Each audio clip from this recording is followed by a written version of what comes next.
सवा लाख ते एक लड़ाऊं, चिड़ियन ते मैं बाज तुड़ाऊं, तभी गुरु गोविंद सिंह नाम कहूं।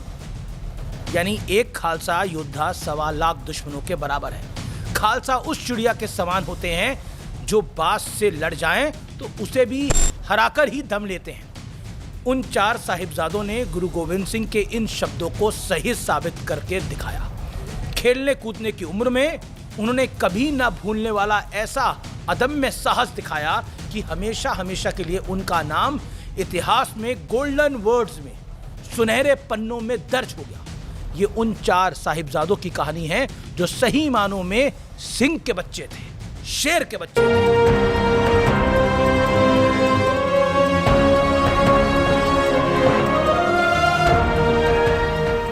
सत श्री अकाल दर्शकों, मैं हूं अमीश देवगन। सत्य और तथ्य में आज बात होगी वीर बाल दिवस की। सिक्की को सनातन की तलवार कहा जाता है, एक ऐसी धारदार तलवार जिसने सनातन की रक्षा के लिए अपनी गर्दन तक उड़वा दी, कटवा दी, सिर निछावर कर दिए, लेकिन सिर नहीं झुकाए और ना ही किसी का झुकने दिया।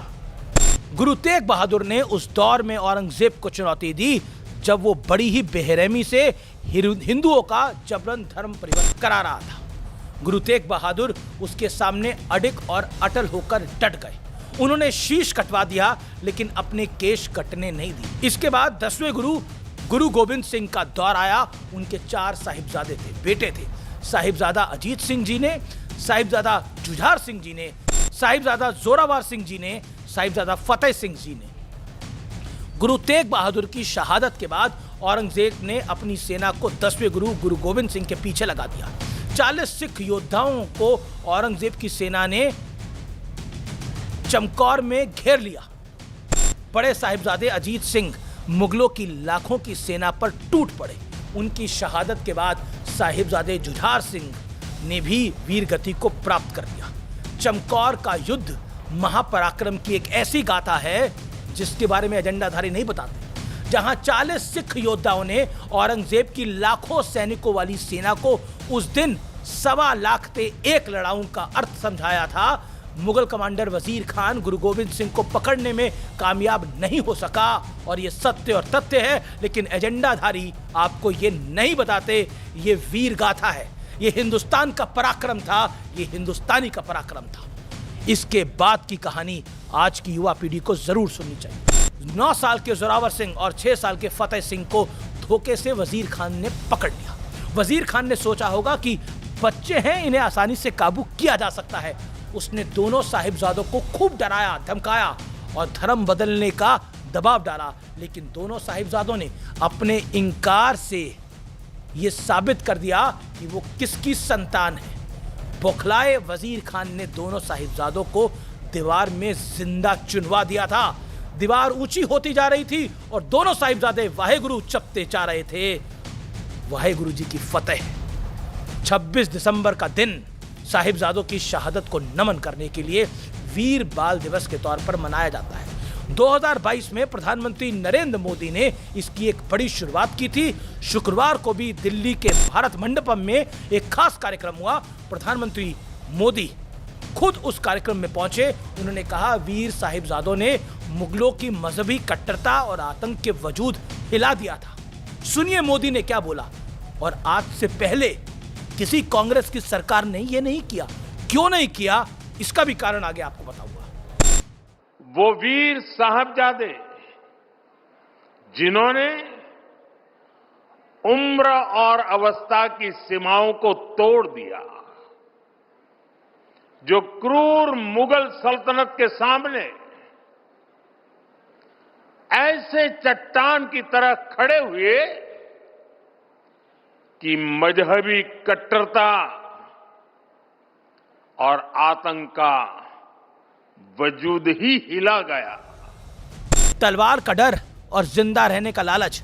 इतिहास गवाह है कि धर्म परिवर्तन के यही दो आधार रहे हैं। लेकिन 9 और 6 साल की उम्र में साहिबजादों ने खुद को बलिदान कर यह समझा दिया कि खुद को मारकर जिंदा रहे तो क्या रहे, अपने आत्मसम्मान को मिटाकर जिंदा रहे तो क्या रहे, अपनी पहचान को भुलाकर जिंदा रहे तो क्या रहे।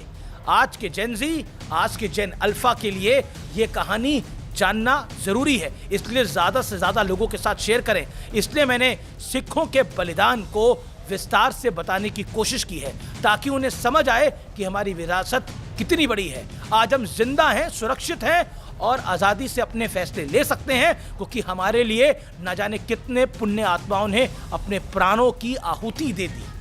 आजादी के बाद भी देश में दशकों तक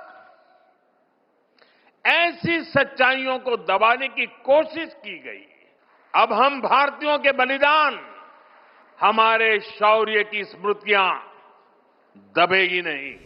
ये हमारी विरासत है, इस पर हमें गर्व करना चाहिए, क्योंकि भारतवर्ष ने कभी तलवार के दम पर किसी का दमन नहीं किया। लेकिन बात अगर आन बान शान पर आए तो एक एक योद्धा ऐसा पराक्रम दिखा सकता है जो 1.25 लाख पर भारी पड़ गया। ये महज एक कहानी नहीं है, ये भारतीय संस्कारों की एक बड़ा उदाहरण है। और आज मैं बताना चाहता हूं कि नरेंद्र मोदी ने ये वीर बाल दिवस क्यों मनवाना शुरू किया 2022 से, क्योंकि इससे पहले कई सरकारें आई, कई सरकारें गई। कांग्रेस की सरकार तो 60-70 साल थी, लेकिन वीर बाल दिवस उन्होंने नहीं मनाया, क्योंकि भारतीय संस्कृति पर गर्व करना, भारतीय संस्कृति को आगे बढ़ाना, ये देश के लिए बहुत बड़ा काम है। और शायद भारतीय संस्कृति की मूल भावना यही कहती है जो मोदी ने करके दिखाया है। सिख और हिंदू धर्म दोनों एक हैं, दोनों एक दूसरे से बिल्कुल अलग नहीं हैं। हाँ, ये कहने में कोई गुरेज नहीं है कि सिक्की हिंदुओं का बड़ा भाई है। सिख धर्म हिंदुओं का बड़ा भाई है और हमेशा बड़े भाई के रोल में रहा है। ये सत्य और तथ्य है। फिलहाल इतना ही, नमस्कार।